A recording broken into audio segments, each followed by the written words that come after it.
जय गुरु जी, शुक्राना गुरु जी, जय गुरु जी संगत जी। आज हम गुरु जी की असीम कृपा से श्री शिव महापुराण की रुद्र संहिता के पार्वती खंड का 27वां अध्याय सुनेंगे। ओम श्री गणेशाय नमः। ओम श्री गणेशाय नमः। गुरुर्ब्रह्मा गुरुर्विष्णु गुरुर्देवो महेश्वरः। गुरुर्ब्रह्मा गुरुर्विष्णु गुरुर्देवो महेश्वरः। गुरुर्साक्षात् परब्रह्म तस्मै श्री गुरवे नमः। गुरुर्साक्षात् परब्रह्म तस्मै श्री गुरवे नमः। जटाधारी ब्राह्मण द्वारा पार्वती के समक्ष शिवजी के स्वरूप की निंदा करना। पार्वती बोली, हे द्विजेंद्र, हे जटिल, मेरा समस्त वृतांत सुने। इस समय मेरी सखी ने जो कुछ भी कहा है वह सब सत्य है, कुछ भी झूठा नहीं है। मैंने मन, वचन एवं कर्म से शंकर जी का ही पति भाव से वर्ण किया है। यह बात मैं सत्य कहती हूँ, असत्य नहीं। मैं जानती हूँ कि दुर्लभ वस्तु मुझे कैसे प्राप्त हो सकती है, फिर भी मन की उत्सुकतावश मैं इस समय तप कर रही हूँ। ब्रह्मा जी बोले, इस प्रकार उस ब्रह्मचारी से कहकर गिरिजा चुप हो गईं। तब वे ब्राह्मण पार्वती की बात सुनकर कहने लगे। ब्राह्मण बोले, अभी तक मुझे यह बड़ी इच्छा थी कि यह देवी किस वस्तु को प्राप्त करने के लिए अत्यंत कठिन तप कर रही है। हे देवी, तुम्हारे मुख कमल से सारी बातें सुनकर और उसे जानकर अब मैं यहाँ से जाना चाहता हूँ। अब तुम जैसा चाहती हो वैसा ही करो। यदि तुम मुझसे इन बातों को ना कहती तो मित्रता व्यर्थ हो जाती। कार्य तो होनहार के अनुसार होता है, इसलिए सुखपूर्वक उसे कहना चाहिए। ब्रह्मा जी बोले, हे नारद, इस प्रकार कहकर ज्यों ही उस ब्राह्मण ने जाने की इच्छा की, तभी पार्वती देवी प्रणाम करके उन द्विज से कहने लगी। पार्वती बोली, हे विप्रेंद्र, आप क्यों जा रहे हैं? ठहरिए और मेरे हित की बात कहिए। उनके ऐसा कहने पर वे दंडधारी रुक कर कहने लगे। ब्राह्मण बोले, हे देवी, यदि तुम सुनने की इच्छा करती हो और भक्तिपूर्वक मुझे रोकती हो तो मैं तुमसे वह सब तत्व कहता हूँ जिससे उनके विषय में तुम्हें भली भांति जानकारी हो जाएगी। मैं गुरु प्रसाद से महादेव को अच्छी तरह से जानता हूँ। जो बात सत्य है उसको कह रहा हूँ, तुम सावधान होकर सुनो। महादेव बैल की सवारी करते हैं, भस्म पोते रहते हैं, जटा धारण किए रहते हैं, व्याघ्र चर्म धारण करते हैं और हाथी का चमड़ा ओढ़ते हैं। वे कपाल धारण करते हैं और संपूर्ण शरीर में सांप लपेटे रहते हैं।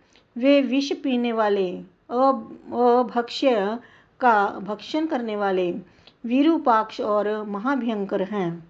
उनके जन्म का किसी को पता नहीं है और वे गृहस्थोचित भोग से सर्वथा रहित हैं। वे दिगंबर, दशभुजा वाले और तथा भूत प्रेतों के साथ निवास करते हैं। हे देवी, तुम किस कारण से उन्हें अपना पति बनाना चाहती हो? तुम्हारा ज्ञान कहाँ खो गया है? इसे विचार कर मुझसे इस समय कहो। मैंने पूर्व समय में भी उनका भयंकर चरित्र सुना है। यदि तुम्हें उसे सुनने की इच्छा हो तो मैं कह रहा हूँ, उसे सुनो। पहले दक्ष कन्या साध्वी सती ने वृषभ वाहन शिव का वर्ण किया था।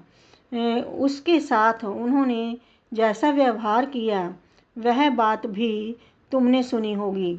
दक्ष ने स्वयं अपनी कन्या को इसलिए नहीं बुलाया कि वह कपाली की पत्नी है, और यज्ञ में शिवजी को भाग भी नहीं दिया।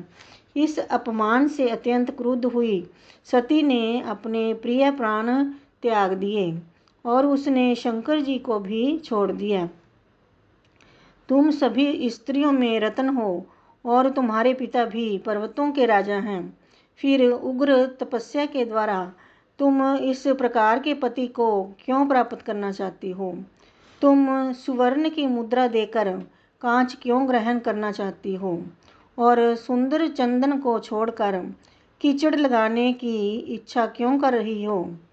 सूर्य का तेज छोड़कर तुम जुगनू का प्रकाश क्यों चाहती हो और रेशमी वस्त्र को त्याग कर चमड़ा क्यों पहनना चाहती हो? घर में रहना छोड़कर वन में रहना चाहती हो और हे देवीशी, उत्तम खजाने को छोड़कर लोहे की इच्छा करती हो। जो तुम इंद्र आदि लोकपालों को छोड़कर शिव में अनुरक्त हुई हो, यह तो उचित नहीं है और यह लोक के सर्वथा विरुद्ध दिखाई पड़ता है। कहाँ तुम कमल के समान विशाल नेत्र वाली हो और कहाँ वे भयंकर 3 नेत्र वाले हैं। तुम चंद्रमा के समान मुख वाली हो और वे शिव 5 मुख वाले कहे गए हैं। तुम्हारे सिर पर सर्पिणी के समान वेणी सुशोभित होती है और शिव का जटाजूट तो प्रसिद्ध ही है। तुम्हारे शरीर में चंदन का लेप और शिव के शरीर में चीता की भस्म लगा रहता है। कहाँ तुम्हारा दुकूल और कहाँ शंकर का गजचरम, कहाँ तुम्हारे दिव्य आभूषण और कहाँ शंकर के सर्प, कहाँ सभी देवता तुम्हारे सेवक तथा कहाँ भूतों तथा बलि को प्रिय समझने वाला वह शिव, कहाँ तुम्हें सुख देने वाला मृदंग वाद्य और कहाँ डमरू, कहाँ तुम्हारी भेरी की ध्वनि और कहाँ उनका अशुभदायक श्रृंगी का शब्द, कहाँ तुम्हारा ढक्का नामक बाजे का शब्द और उनका अशुभ गले का शब्द। तुम्हारा रूप उत्तम है और शिव का रूप नहीं है। यदि उनके पास द्रव्य होता तो वे दिगंबर कैसे होते? उनका वाहन भी बैल है तथा उनके पास और कोई सामग्री भी नहीं है। स्त्रियों को सुख देने वाले जो गुण वरों में बताए गए हैं, उनमें से एक भी गुण विरूपाक्ष शिव में नहीं कहा गया है।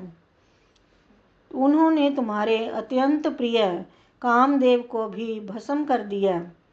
उस समय तुमने अपना अनादर भी देख लिया कि वे तुम्हें छोड़कर अन्यत्र चले गए।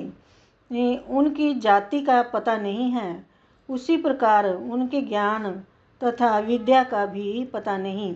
पिशाच ही उनके सहायक हैं और उनके गले में विष दिखाई पड़ता है।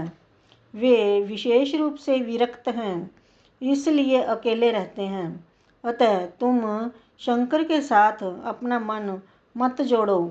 कहाँ तुम्हारा हार और कहाँ उनकी मुंडमाला, कहाँ तुम्हारा दिव्य अंगराग और कहाँ उनके शरीर में चिताभस्म। हे देवी, तुम्हारा और शंकर का रूप आदि सब कुछ एक दूसरे के विपरीत है। मुझे तो यह अच्छा नहीं लगता। अब तुम जैसा चाहती हो वैसा करो। जो कुछ भी असद वस्तु है वह सब तुम स्वयं चाह रही हो, तुम उससे अपना मन हटा लो, अन्यथा जो चाहती हो उसे करो। ब्रह्मा जी बोले। उस ब्राह्मण के इस प्रकार के वचन सुनकर पार्वती कुपित मन से उन शिव निंदक ब्राह्मण से कहने लगी। इस प्रकार श्री शिव महापुराण के अंतर्गत द्वितीय रुद्र संहिता के तृतीय पार्वती खंड में ब्रह्मचारी प्रतारण वाक्यावर्णन नामक 27वां अध्याय पूर्ण हुआ। जय गुरु जी। ओम नमः शिवाय। शिवजी सदा सहाय। ओम नमः शिवाय। गुरुजी सदा सहाय। जय गुरुजी।